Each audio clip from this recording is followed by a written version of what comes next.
The illustrious Jabba bids you welcome. I'm going to regret this. I'm Pete Mitchell. He's Peyton Jones. And this is the Church Planter Podcast, brought to you by Church Planter Magazine.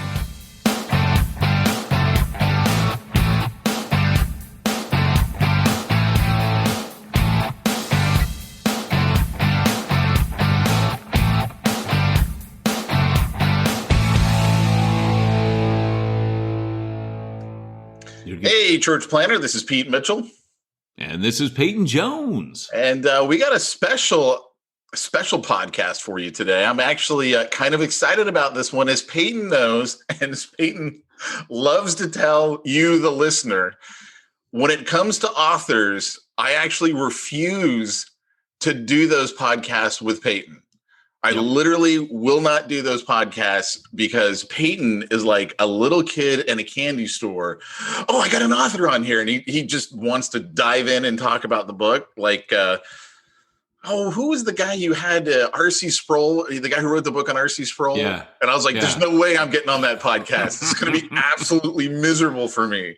What was even better, though, was that you couldn't stomach more than, like 4 minutes of it? 13 minutes is all I was able to listen to. And I was like, all right, that's it. I got to go. And of course, pastors, being the book lovers that they are, all loved that podcast episode and geeked out with you on it.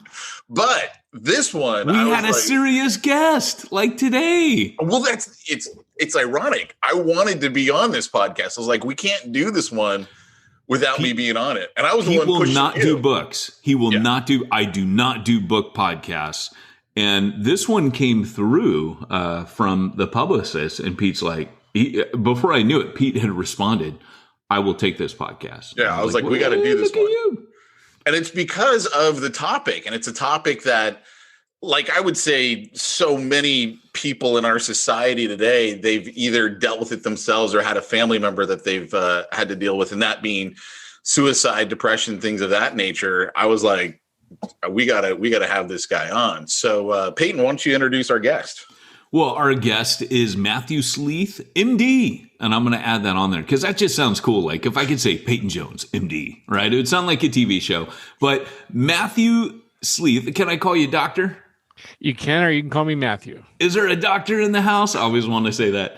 This isn't one of those PhD doctors. This is a real doctor. This is a medical doctor. And it's not even asking, is there a radiologist or a dermatologist in the house?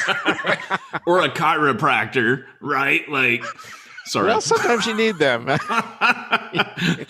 Doctor, air quotes. No, just joking. Sorry. Did your publicist warn you about this podcast? This is like going on to like the Late Show for ministry podcasts. But I was going to say, he is a former emergency room physician. That is hardcore, and chief of hospital medical staff. And right now he has resigned to preach and teach and write about faith and health. Now he's got a new book that we're going to talk about today, which is called Hope Always: How to Be a Force for Life in a Culture of Suicide. So Dr. Sleeth, or Matthew, whichever. I just like saying Matthew Sleeth, MD, if I can say it. I do like saying it when I can say it, but welcome onto the show. Thanks for having me. It's a pleasure. And Pete, I'm really glad you're on this show. And at 13 minutes, you can check out if you need to. I love it. No, Pete's going to talk on this one. In fact, he's probably going to drive, and I'm going to be in the passenger seat and pass back snacks. Not so much, but I do. One of the questions, Matthew, that we always start out with when we have a guest on this podcast, and I'm at least on it. I don't know if Peyton does the question when it's just him, but we like to let everyone know. Tell us your story of how you came to faith. And we like to start out the whole podcast with that. And I find that in your case, it might be a little bit more interesting because you came to faith later in life. I think you said in the book at 47. So tell us that story. Yes. Actually, I am convinced that it's a kind of thing that you have to do, that the later that you come to God, the more you have to tell the story of it. And I can imagine, Paul being asked by his nephew, tell us the story about stoning the Christians again, that sort of thing. So I went to church as a child, stopped as a tween. By the time I was 16 years old, my sole thing in life was surviving. I was living on my own. I'd flunked out of high school. And so kind of fast forward a number of years, I became a carpenter, and I went to see about a job at these people's house. My favorite kind of customers, they were wealthy. The guy was a periodontal surgeon. They were Jewish. Their 18-year-old daughter walked into the room, and their worst nightmare began to unfold. That's my wife, Nancy, who was the 18-year-old. And if you're marrying into a Jewish family and you weren't born Jewish, there's only one thing I can recommend to absolutely get on the good side of your in-laws, and that's go to medical school. And so I no college would take me, and I went and pled my case to an uncle of mine who my son is named after. And I said, I want to be a doctor. And he said, I'll get you into undergraduate school. I'll have him make you a resident of this state. You have one semester. The rest is up to you. And he said, but you can do it. And I'm counting on it. So after 2.5 years, I was accepted to multiple medical schools without an undergraduate degree, which shows you what you can do if you marry my wife, Nancy. And but you can't. I've got her. So we had our first child at the end of med school and our second in residency. And our religion, even though my wife was raised as a Jew, was the predominant religion of America, which is the American dream. Which is live in as nice a neighborhood as you can, send your kids to the best school you can, be comfortable. And the underlying assumption, I think, is that if you do everything right, you'll get through this life alive. You'll get out of this life alive. And a whole bunch of bad things started happening in our lives. And the first really was that my wife's only brother, drowned in front of my children. Oh. And that sent my wife into a tailspin. She got depressed, understandably, changed my children. And then kind of one after another, bad things started happening to us. And I had a patient that stalked me. And, I'm just abbreviating here, but scary stuff. When the police finally went and checked on him, they found his mother in the closet where she'd been for a week. He had taped her up and beaten her to death. And that's the person who had been stalking me. And then the final thing was that I got home from work in the fall, and one morning, it was a perfect morning in New England, not a cloud in the sky. And my wife came home from the post office. I was kind of dozing on the couch and said, turn the television on. Something really bad is happening in Manhattan. And we watched in horror with the rest of the world as the Twin Towers came down. And then I got a phone call from my next door neighbor. She had a son that was my son's age. They'd been raised together.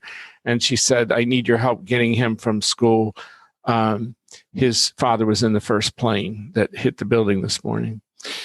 And the long and the short of that is I woke up to the fact that there was evil on the planet.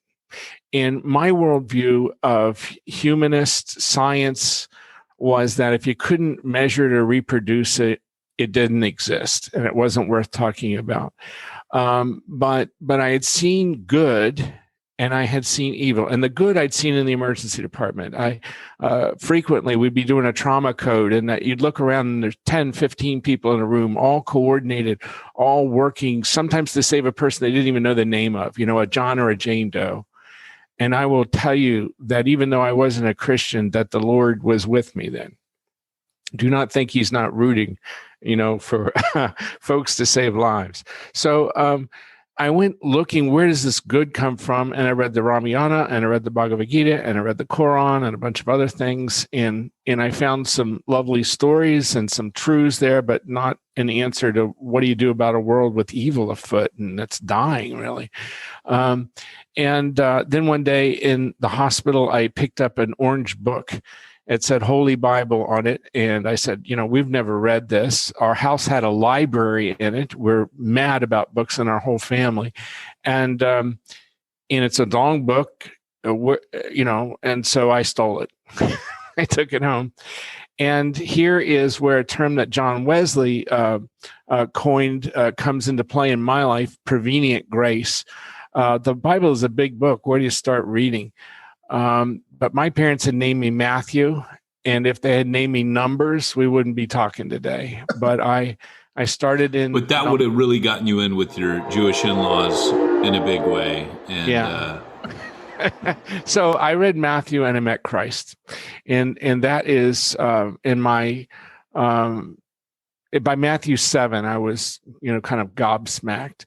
By the way, Matthew 7 is the only verse. This is trivia for your listeners. Is the only verse that I know of that was written by a non-Christian and is better known by their rewrite than the judge not lest you be judged, whatever manner you use to judge others. It'll be, and Christ goes on to say that we're trying to get a speck of dust out of other people's eyes. Meanwhile, we've got a 2x4 in our own. I recognized a carpenter telling a carpentry joke, when I read it. Gandhi read Matthew 7 and wrote, "Be the change you want to see in the world."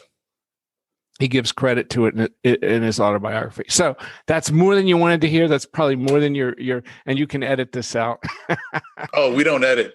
There's no editing on this podcast. There is no editing. When I spoke to you and the train went by, that just is life for a church planner. Yeah. So planners are real.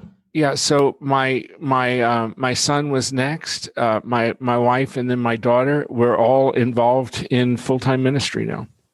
Wow. Yeah, I saw that. So tell us, I know you kind of kicked a little bit into it on, your background, and I'm sure some of what you just talked about is why you wrote the book, but thinking about writing a book or having a reason to write a book is very different than actually knuckling down and doing it. What compelled you to actually write the book today and have it for now? Well, I'd like to say that I had a great reason and I jumped right in. I didn't want to, actually, and I kept kind of putting it off. And yet I think everyone today has been touched by suicide, as Pete said, that everybody has some experience with a friend or a loved one. And certainly at work, I had it as an everyday experience in the emergency department. And it's only gotten worse and worse. And that wouldn't have been enough to compel me to write about it. But I do know the world now from I wear two different hats, both medicine and as a Christian. And so I Googled one day, what does God think about suicide? I just want to know what's available to the average person. And what came up was the first article then, I don't know what it is now, but it was an article by two theologians writing for the Society of Biblical Literature, which is a blue blood, group in the United States, which said that the Bible had no injunctions against suicide. God had nothing against it. And as a matter of fact, Jesus could be considered to have committed suicide. There was nothing more heretical than the summation of that article. And so that still probably wouldn't have been enough. I got the popular books, both secular and Christian, on it and read kind of about a dozen of those. And then I sat down with the Bible, which is something I do every time I've read a book, and started Genesis to go to Revelation and say, God, teach me something here. And on the first page, God gave me something that hadn't occurred in any of those books, neither secular nor the religious. And that was where suicide came from in the first place. And right there in the opening of Scripture, Adam and Eve are told, if you do this, you will absolutely die. You will surely die. And they not only did the thing that killed them, they had somebody pushing them. And the fact that that hadn't shown up in any of the books disturbed me, and I got busy and started writing. Wow.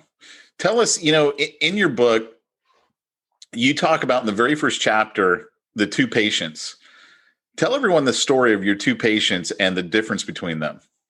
Yeah. And this story, I'm going to emphasize, was experienced by me at a time that I did not believe in God. So, put that mindset on as I tell it to you. The first patient was a man about 30 who came into the emergency department after having made the biggest decision of his life without consulting anybody, and that was to take a loaded 22 caliber pistol and point it at his temple and pull the trigger. And he had family in the area that loved him. He had a really great job. He had recently broken up with a gal, and he had his health until the minute I met him. And it was one of those touch and go type of patients. And I really clearly remember saying, if I play this one way, I'll call the transplant team and there'll be, 10 people that'll get organs here. But if I do it the other way, maybe he has a chance. And so he was resuscitated, and that's the last I heard of him. The second patient is a man also in his 30s and who did not have all those things going for him. He came into the emergency department. He was quadriplegic. He had a difficult time communicating with me. And he only had the use of his non-dominant hand. Otherwise, couldn't use his dominant hand or his legs. And he had a fever and he wanted to get better. He wanted me to find out what the cause of that fever was and fix it because he wanted to spend the weekend with his parents. He normally lived in a nursing home.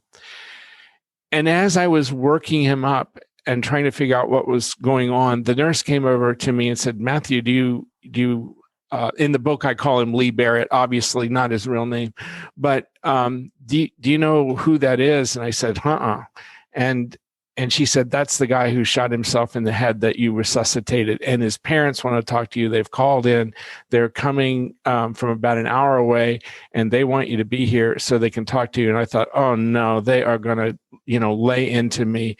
I've left them with a son who is, not very functional in the world's eyes. They literally fell on my neck. They kissed me. They thanked me. They said I'd saved their son, and he had gotten his faith back, and he wanted to live. And it was just a profound moment where I saw what faith can do and how it can affect someone's life and how it can take somebody who a lot of the world would say is not going to be very useful or functional and give him a joy of being alive. And so that's where I start the book. So one of the questions that I have for you is in regards to COVID-19, from what we've heard, there was an uptick in people suffering, uptick in hardship, and uptick in alcoholism, drug use, addiction, domestic abuse, all those things. And from what we've heard, suicide prevention, suicide hotlines reported that they said there's a greater pandemic going on, and that is the number of people taking their own lives, which has gone off the charts during COVID-19. I was wondering if you could speak into that a bit. The last year that we have really good statistics on are 2018. Last year, it appears that the suicides might actually have dipped just a tiny bit, but wait, now we got to back up to 30,000 feet here, because the number of overdose deaths went way, way higher, and I believe they're related. And if you don't mind, can I just unpack the statistics on suicide just a little bit? Because right now the suicide rate is about 14 per 100,000. That's the way statisticians measure events like this, so they can compare one population to another, one country to another, and one time to another. And the historical high of suicide in the United States was 14 to 15 per 100,000 in the aptly named Great Depression. And so it would seem like we've reached the historical high, but in reality, when you dig into that just a little bit, we're in way worse shape. In 1930, it was pretty easy to kill yourself. By that, I mean, if you overdosed on something and somebody found you, what did they do? They might not, most homes didn't even have phones in them. If you could call someplace, there was no ambulance to come and get you. Maybe a doctor would come and have some idea what to do, but probably not. If you managed to get somebody to a hospital, most of them didn't have emergency departments, or casualty wards, they were called at that time. And even if you were gotten into the hospital, there was no way to figure out what you overdosed on. If you had lost your ventilatory drive, there was no way to artificially breathe for you, et cetera, et cetera. And so today we have just all these systems in place to save somebody if they've overdosed. Even 20% of the people who jump or use firearms, like the case that I just gave you, the two patients, can be saved if they're brought to the emergency department. So a much better measure of the desperation in society isn't the actual death rate by suicide. It's the number of people thinking about it and trying it. So during the coming year, it's estimated that about 10 million Americans will wrestle seriously with whether or not to end their own lives. And of that 10 million, 1.5 million are going to do something about it or get to the place that they need to be seen and treated in an emergency department. If we took that 1.5 million people that will show up in emergency departments in the coming year, transported them back to 1930, and could only treat them with the technology available then, I think we'd be looking at a suicide rate somewhere between 1 and 300 per 100,000. And so we're in a desperate state, and it gets worse. In 1930, they knew why they were depressed. Their stock market had collapsed. Their banking system they're two separate things, but both had completely collapsed. The economy had collapsed. 1 in 4 Americans is permanently out of work, never got a job back. And the environment had collapsed. That's the Dust Bowl. We're having storms in Oklahoma that are coating the Capitol building. And on top of that, in 1930, there's nothing to treat depression with. Conversely, today, 1 in 8 Americans needs to use an antidepressant to get through the day. And it gets worse. In 1930, if you were found on the ground dead with a heroin syringe next to you, the odds are that was termed a suicide. Today, we separate out that category. If you add overdose deaths into what are clearly intentional suicides, you more than double the rate right there. Wow. That's some happy news. It's bad, in other words. Yeah. Thanks for sharing that, Happy. Yeah. But the title of the book is Hope Always, because it has been studied for over a century, and it's known that a committed Christian is 4 to 6 times less likely to take their life than an atheist. Before 150 years ago, the church was the only institution that prevented suicide. And you know what? They did a better job than all of the medical miracle system we have right now. So there is hope, and it's got to come from the church. You know, a lot of our church planners, they go into areas that are normally neglected. Like, it's not usually the nice part of town that they're going into. They're going into the Tenderloin. They're going into basically the places that no one else wants to go. And so suicide is something that they have to deal with. What would you say to those pastors who maybe haven't had to deal with it much growing up in their own lives, and they're, because a lot of our guys are younger, they're, fresh out of seminary, if they even went to seminary, and they're starting a church plant. What would your advice be to them as they have people starting to come to them, talking to them about their depression or suicidal thoughts or whatever it is that they're coming to them with?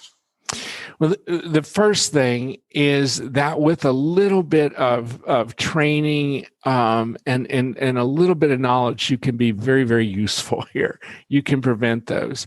And secondly, I would ask them to think about just how the church approaches mental illness from the get-go. In the average church today, if you got cancer and you came in and said, I have cancer to somebody, that would most likely be announced from the pulpit. I would be, I expect that a church would ask if you need a ride to the doctor. Meals would be provided. In any good church, you're going to get a check from somebody because there's always extra expenses with cancer. And the interesting thing is there's not a single case of cancer in the Bible. The church's response to cancer, by the way, is the right one. I'm not saying not to do that. But if somebody conversely came in with a new diagnosis of bipolar disease or schizophrenia, it's going to be probably not talked about at all. As a matter of fact, I would venture to say that 99% of regular churchgoers have never heard a sermon on suicide. And at the 1% that has, it's after the fact. In other words, it's a reactive sermon to a member who committed suicide. But biblically, Jesus made absolutely no distinction between mental and physical illness. They are a result of the fallen state of man. And so to that church planter, I would say that with a book like Hope Always, and if you're a church planter and you don't have money, you write to me and I'll send you a book, okay? But that with a book like this, you should bring yourself up to speed on what the Bible has to say about it, what the limitations of just church and prayer are, what's available from the secular world, and to begin to reach out and minister to the people that are hurting. And there's nothing that signals I'm hurting more than I don't want to be alive. Yeah, I mean, and I think getting some of the stigma off of it. Like I think it's shocking to people to realize that the most powerful of the Old Testament prophets, Elijah, actually didn't want to live anymore. And Paul even says we despaired of life itself, which some translate as he's saying, I'm going to die, while others say, no, he didn't want to live. And so, so what I do in Hope Always, and I'm sorry if I'm cutting no, it's off, fine. Peyton, that's fine. This was to stimulate you to talk, which Pete says I do a bad job of. In Hope Always, and the difference between this book, I think, and most available on this subject is there are many, many books that try to dissect why do people kill themselves. I want to know why people live. I want to know why is it that Christians are 4 to 6 times less likely to take their life. They're not immune. By the way, the studies show that they think about it at the same rate. But they act on it less. And so I took everyone from a 93-year-old who had been suicidal at one time, down to teenagers, and asked them about this. And so that's just to say that that if you are dealing with it yourself as a pastor, and you're not immune from this, or you're dealing with it with someone in your congregation, like you said, you're in good company. So in the book, I go through and look at every time Satan shows up, and I look at every time somebody says, I want to kill myself, and God shows up. And every time Satan shows up, it's a trail of dead bodies. Right. Even when he meets the Lord, one of his propositions is that he jump off the bridge, Satan. And Jesus, succinctly, gives Christ's words on this in John 10:10. Everybody knows this verse. The thief comes only to steal and kill and destroy. I came that you might have life and have it abundantly. You have to recognize that you're in a battle here, but that other people, whether it was Moses or Elijah or Jonah or David or Paul, had these moments of despair, but they got through them. And some of the greatest preachers, Charles Spurgeon, suffered from depression throughout his life. But look at the legacy of life that he left behind. Yeah. Well, one of the questions I really wanted to ask you was many of our church planners sometimes, they planted churches because they started on mission and somehow they found themselves in ministry. Some did go to seminary. But I would say by and large, a lot of them, the thing about planners is they're learning on the job. And many of them are not equipped or don't feel equipped to handle when someone comes and says, Pastor, I'm thinking of taking my own life. I get that question a lot, actually, when I'm coaching planners. It's people will reach out to us through the podcast and say, hey, just had someone tell me I want to kill myself. How do I handle that? So let me take you through the worst case scenario. Okay. Yes, please. All right. So, by the way, the book contains not only the medical and the statistics and everything, and it takes you through the Bible, but it also has just tons of practical stuff in there, including what you say to people, because this is a difficult subject, and it's a taboo to jump over, really, to introduce the subject even. And so I literally give you the sentence that I use every time I'd ask somebody about this. You first of all, you have to know that if you ask somebody about suicide, you will not put the thought in their mind, and you will not make it more likely that for them to commit suicide. That's the number one thing you should have. And that is utterly drilled into you when you go through medical school. You will decrease just by asking. You'll decrease the chance of a suicide just by asking if somebody's thinking about it.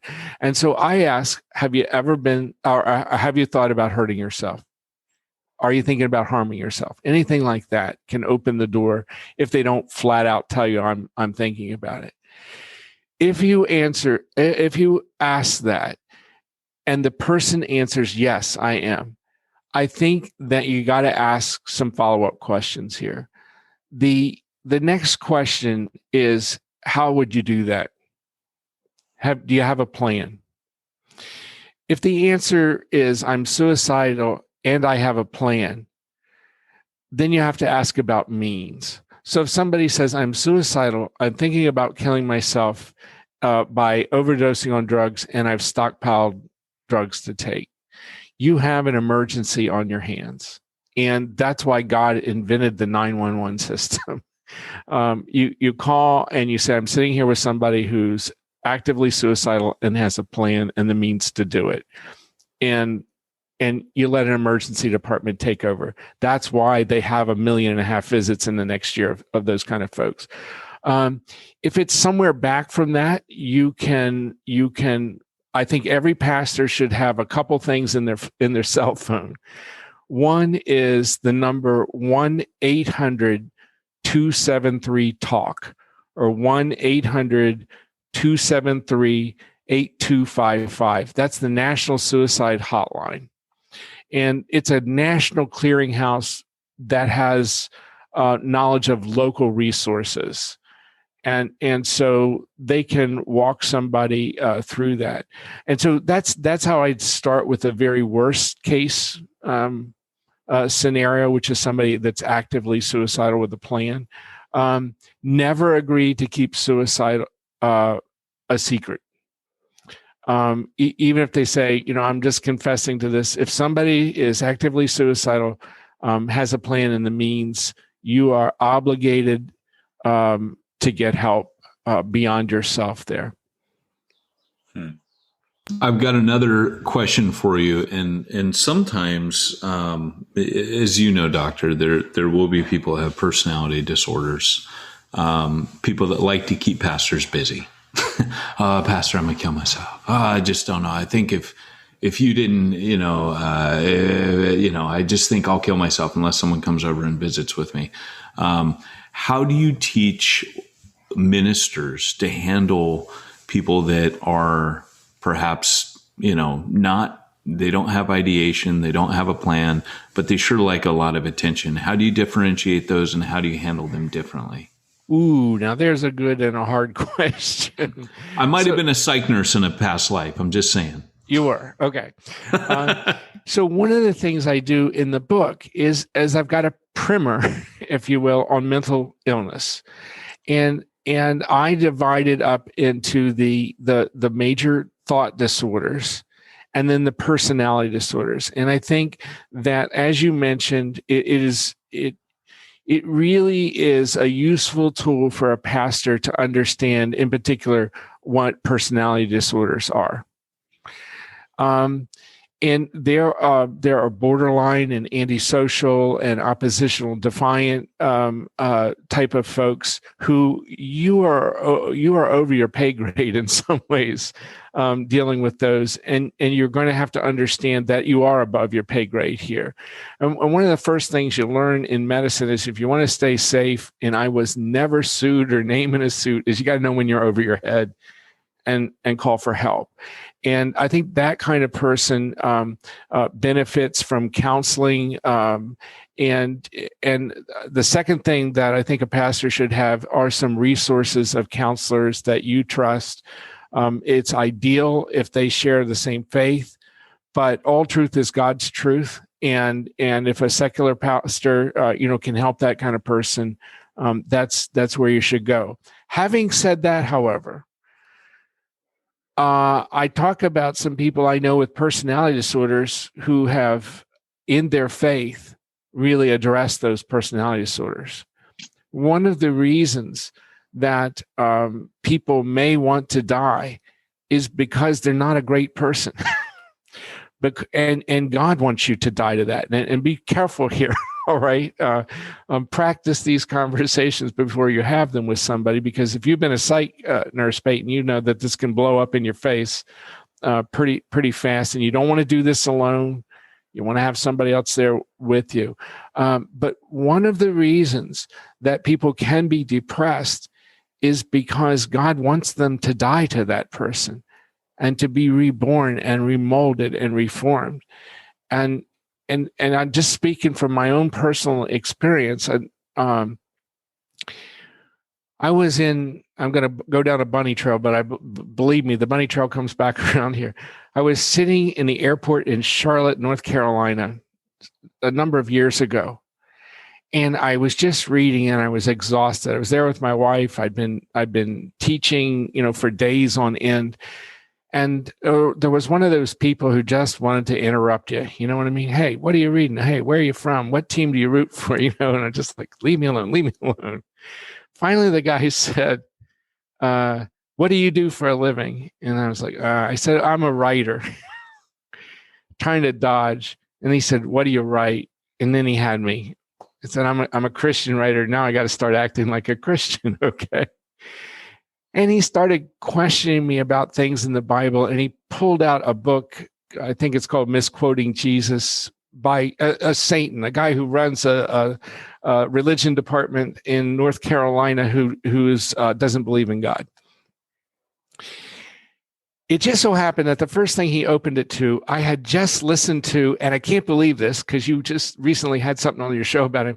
I had listened to R.C. Sproul talk about the particular topic. And so I was hot and ready to go, and I explained. And then he said, well, what about this mistake in the Bible or whatever? And I said, listen, I'll tell you, I've been a Christian since I was 47, and I'll tell you why I know it's real, because it taught me how to love people. And I didn't really know how to do that without. And so, the bottom line is love. And that doesn't work on everybody. And so for that pastor, I would say you're going to have to offer love, offer the gospel. If it doesn't work, offer them a therapist. That would be my advice. And Peyton, you've been a psych nurse, so you chip in here with your thoughts on that. I tend to, and it'd be interesting to hear your opinion on this. I tend to tell people, pastors, that when it gets to that, when you have the person constantly crying wolf who wants attention, and there's a fine line, because sometimes people that are hurting that will take their lives want attention and want help. So that's why I asked about the distinguishing the two, not to be like, oh, they called me and didn't do it, they must have a personality disorder.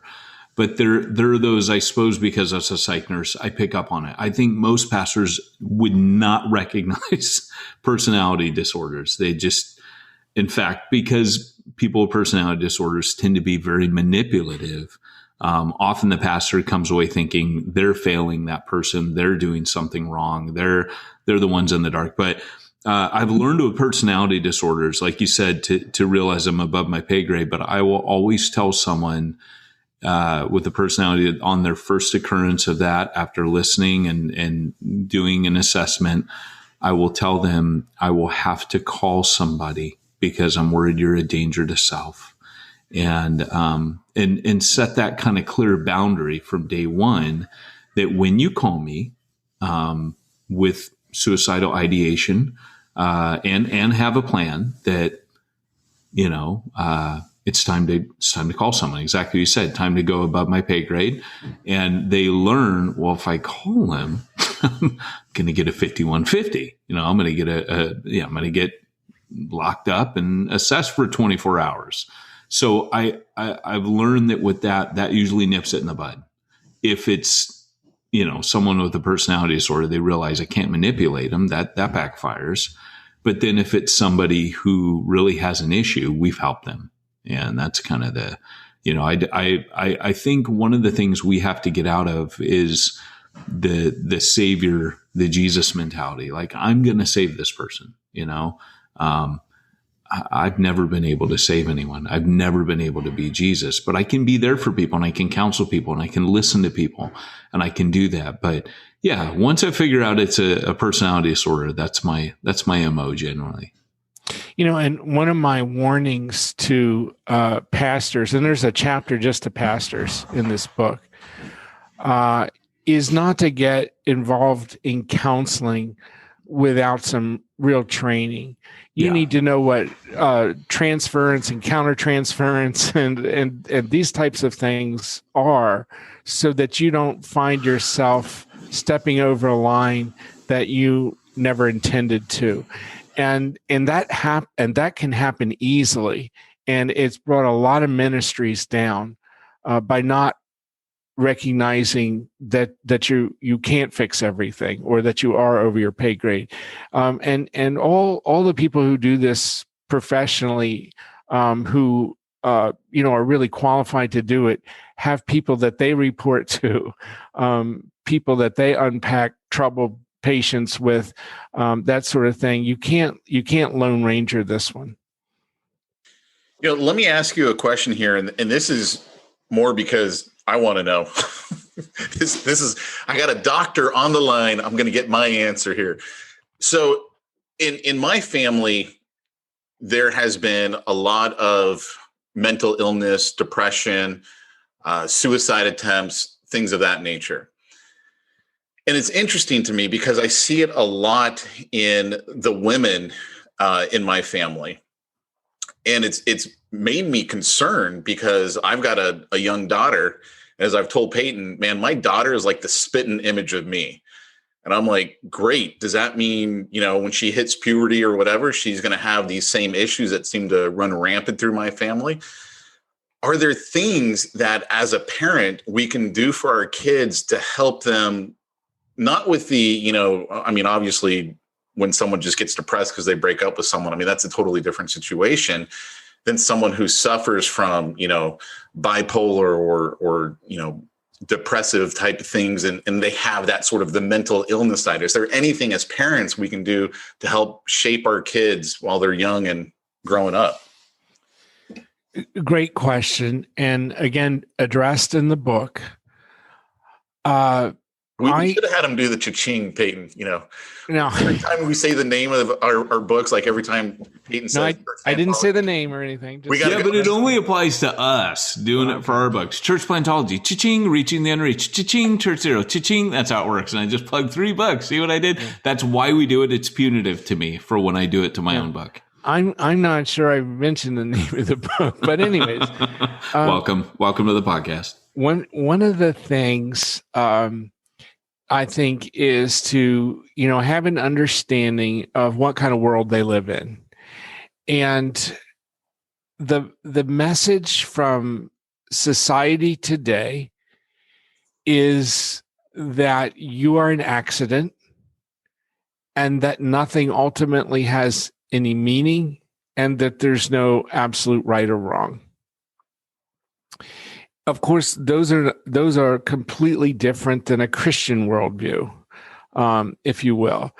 And so I think that you can no longer assume that a young person lives, even if it's your own child and they're in a Christian home, that they live in a Christian milieu.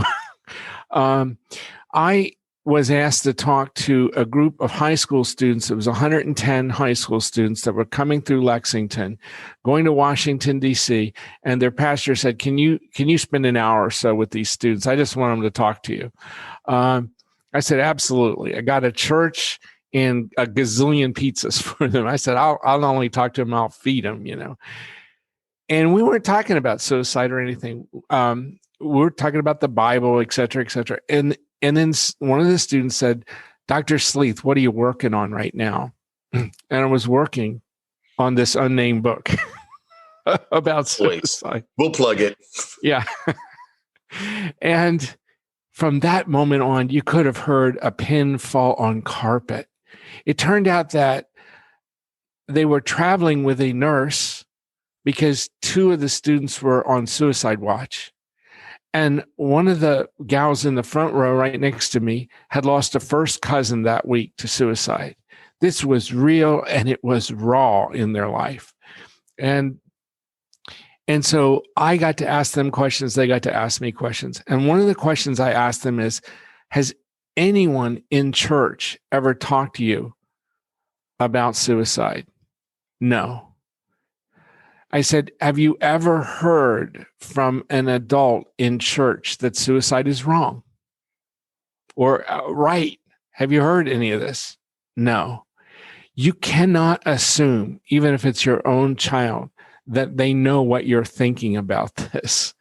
And I think that you have to be clear.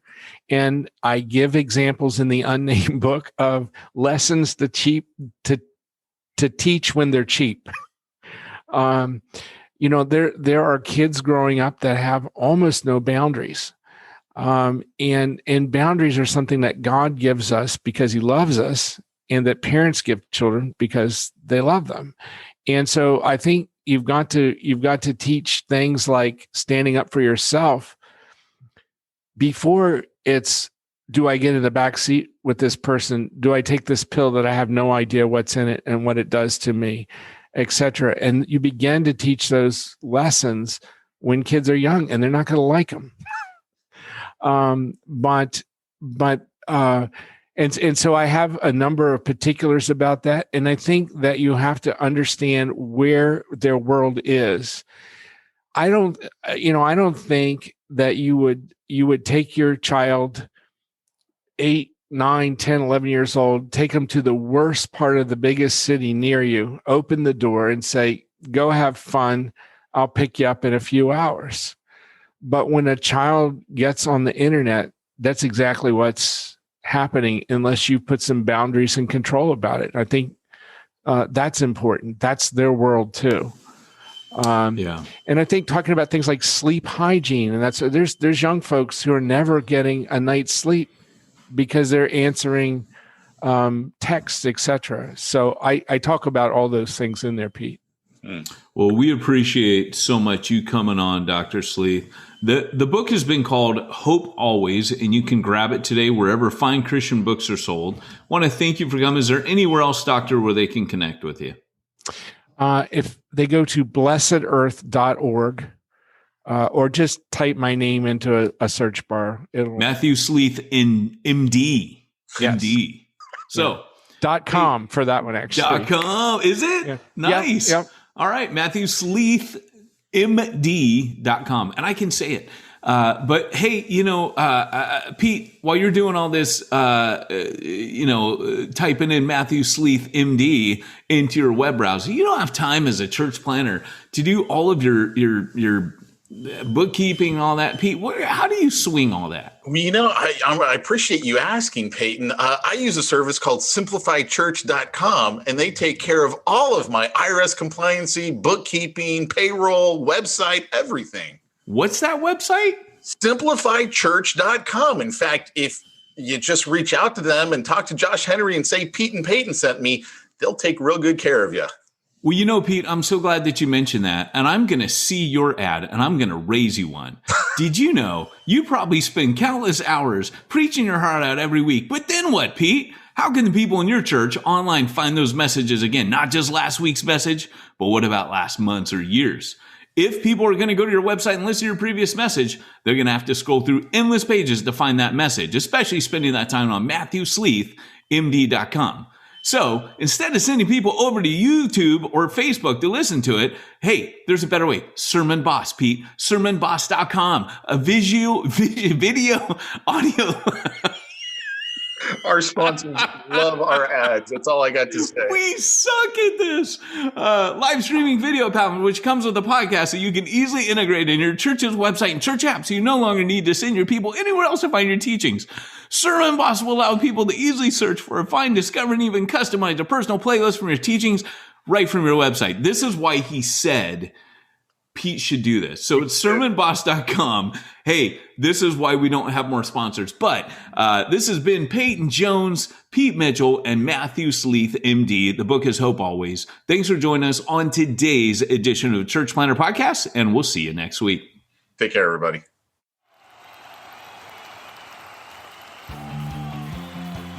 Thanks for joining us for another weekly episode of the Church Planner Podcast with Pete Mitchell and Peyton Jones.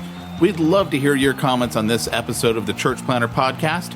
Visit us online and let us know what you thought at churchplannerpodcast.com. If you subscribe to us via iTunes and have enjoyed the podcast, leave us a positive review. The more positive reviews we receive in iTunes, the more iTunes will promote us to other church planners who would benefit from this show. This podcast is brought to you by the Church Planner Magazine, which is available in the iTunes newsstand or online via churchplannermagazine.com.